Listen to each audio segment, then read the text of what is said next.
肺腑之音，純真中國當代民謠。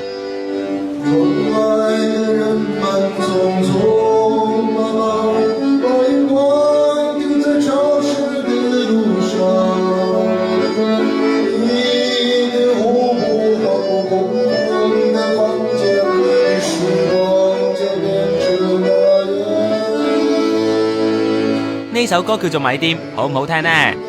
中國大地一直都有張偉偉呢類民謠歌手，歌聲純樸真摯，每句歌詞都係生活嘅歷練。張偉偉同拍檔國龍都係嚟自甘肅省，今年推出唱片《白銀飯店》，《米店》呢首歌就係嚟自呢張唱片。白銀係佢哋成長嘅地方，喺蘭州附近，係一個工業小城。佢哋嘅音樂同埋成長環境有莫大關係，四野空空，周圍都係風沙，既蒼涼又寂寞。手風琴係佢哋少年時代成日接觸嘅樂器，到今日仲會攞嚟表演㗎。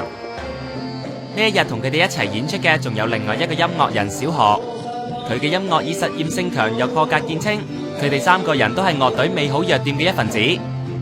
難怪樂評人馮禮慈都話，如果你從來都冇聽過中國當代民歌同埋民謠，你就錯過咗唔少好音樂啦。